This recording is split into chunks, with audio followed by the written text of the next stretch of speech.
Well, hello there, God's children. It's your favorite unsalted cracker. It's your boy yet again. It's Brother Reed.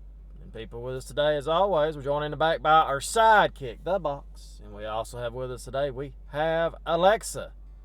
What kind of food is honey Dijon?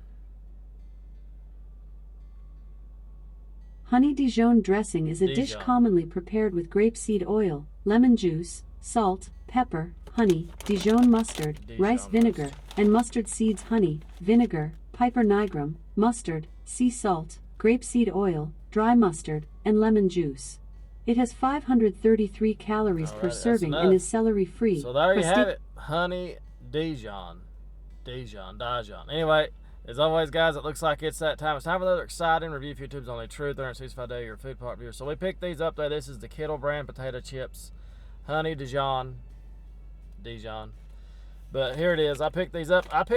Also, they were only $1.99 after I got my discount from Kroger. I thought that was a reasonable price for these. I think they was originally $4.99. I got them for $1.99. So I think I got these at a good price. So I'm not a big fan of Kettle chips as always, but I picked these up because these are supposed to be great tasting naturally, no GMOs, gluten-free. These are supposedly being marketed as a healthy chip. And we're going to see what these are all about. We're going to scan them with the Yucca App, see if they're any good, and see if they are really healthier.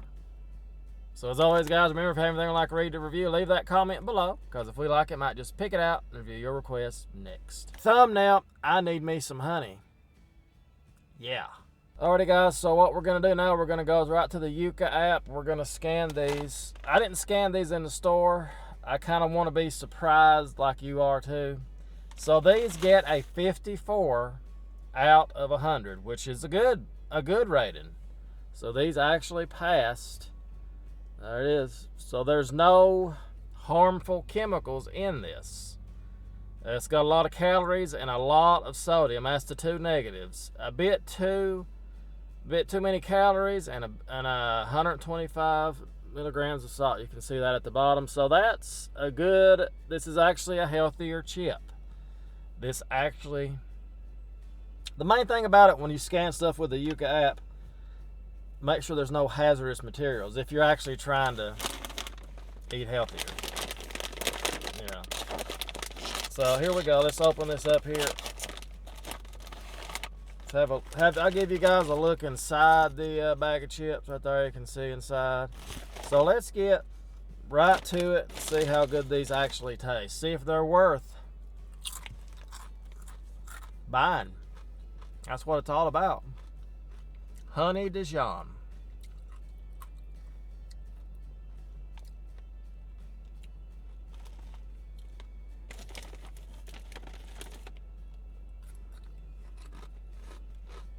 These ain't that good. They're not that bad. I would say they're not that bad, but they're really not that good. Let's let that flavor really get into my mouth here. Honey Dijon. You know, not that bad. Take another bite of it here.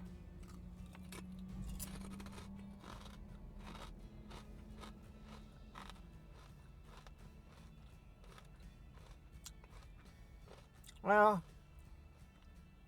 you know, they're not horrible. I do kind of like that honey Dijon aftertaste you get with this. Honey Dijon, I'm sorry. Honey Dijon. But I do like that aftertaste you get with these a little bit. It's a unique chip. I'll say that.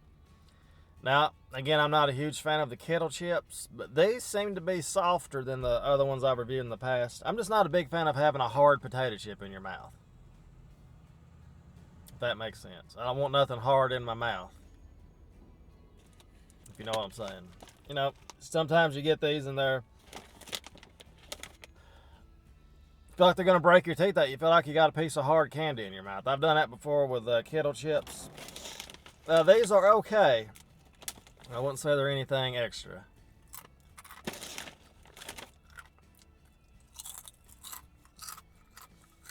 a decent chip.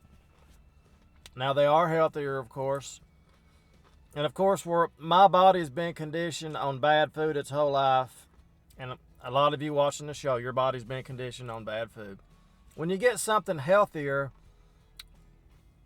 or more natural, you're like, I don't know. We're so used to the bad stuff that it's hard to, adjust to this somewhat healthier food. So overall, honey Dijon, they're pretty good. Pretty good. They're not great. They're decent. They're not bad at all, really. I mean, they're okay. Considering what they are and everything, I got them for a good price and all that. The thing I always like to ask myself is, when you buy that product, will you buy it again? And if it's something that really doesn't stand out, you're not going to take an average product that you don't really care about that much. You're not going to buy it again.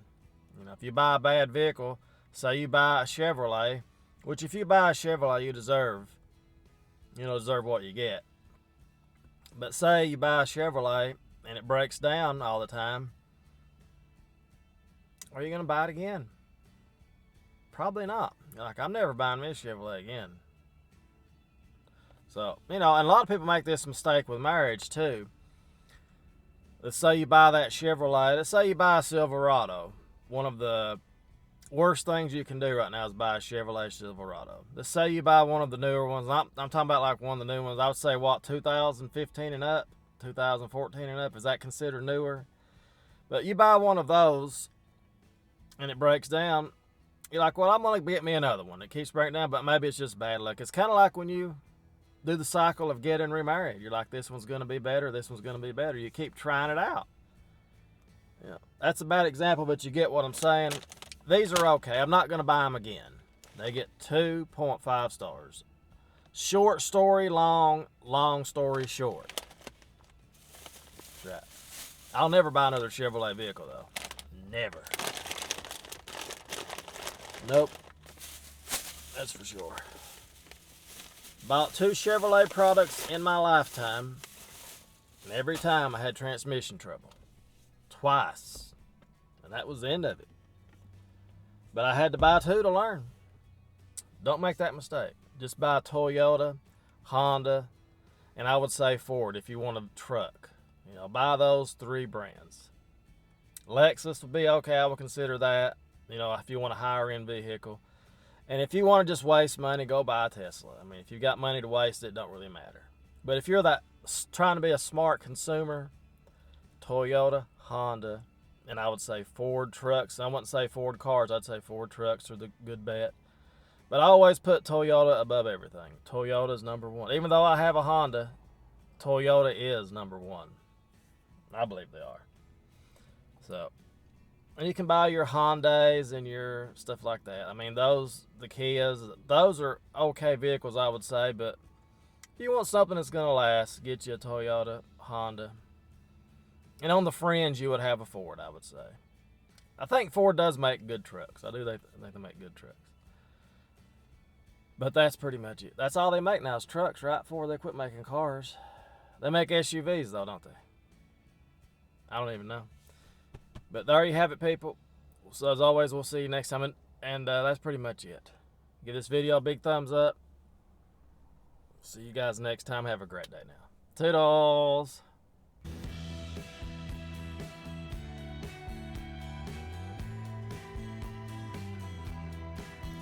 Tastes like banana pudding. That's what it tastes like.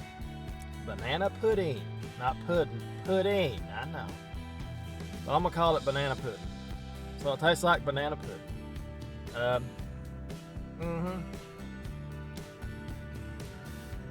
So we have our nanner pudding here this morning with ice cream. It's everything I hoped it would be. Not as good as what Mom makes, but it's still very nice nanner pudding.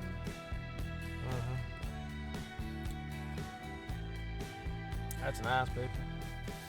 That is nice. That's real good.